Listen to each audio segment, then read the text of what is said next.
As a huge fan of the Suikoden series, I was very excited to hear about Eiyuden Chronicle 100 Heroes. Following the successful Kickstarter, Eiyuden Chronicle Rising was revealed as a 2D action game set before the events of 100 Heroes. Interestingly, this game is not in the same genre as the spiritual successor to Suikoden, but after playing it, I feel like this was a great design decision. However, the slow opening may hinder the overall decent action game.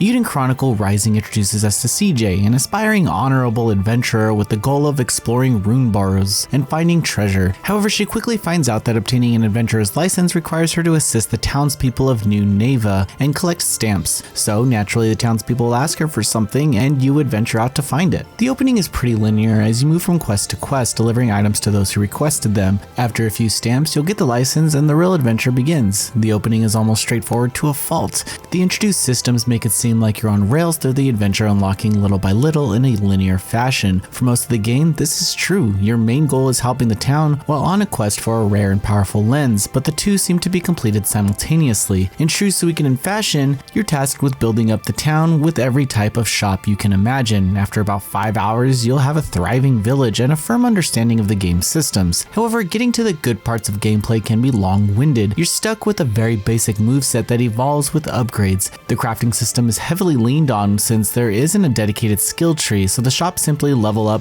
after a specific quest is completed. Then you'll purchase the stronger weapons or armor, and you'll have the option to upgrade the base stats with further funds and materials. There's a lot of back and forth in this adventure, making it imperative that you utilize the fast travel options. However, you'll slowly come to dread the slowness of your character running across town to deliver some stones for a stamp. The entire experience is a glorified fetch quest, but luckily it's organized relatively well with hints and markers to let you know the quest items. Some simply have you talk to a townsperson and that's it. Others will require some items from a dungeon. It's a tried and true gameplay loop that you'll probably gloss over because we're all used to it by now. Once in a dungeon, you can fight enemies and collect materials. Over time, you'll gain access to new areas thanks to weapon upgrades and rune magic. As previously stated, backtracking is the name of the game here, and it's encouraged with rematchable boss battles and materials required to upgrade and craft items. During exploration, there are 3 characters to switch between: CJ, Goro, and Isha. CJ will likely be your primary explorer and attacker, but each character can be switched to based on your preference.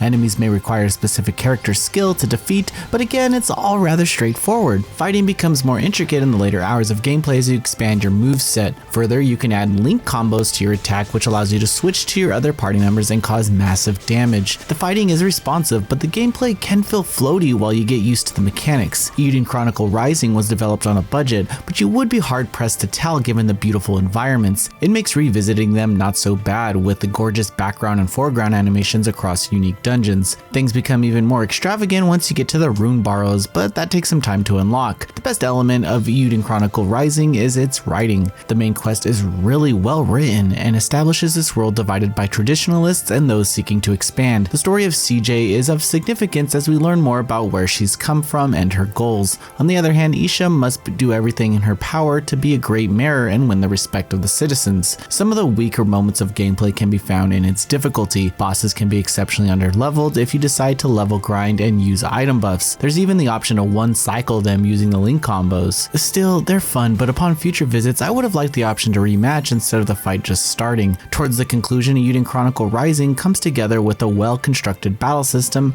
as the quests act as markers for your progress. There's very little depth in the design though, and I'd say that the game can be picked up and enjoyed by anyone, no matter their understanding of the genre. In addition, there are further accessibility options available to make the battles even easier.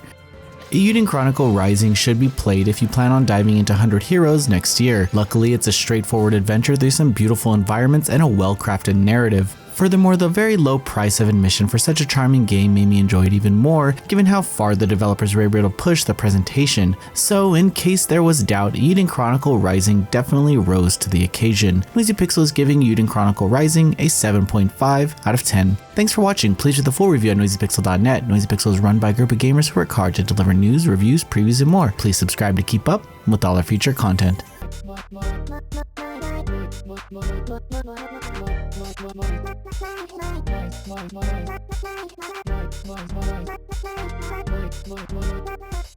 NoiseyPixel.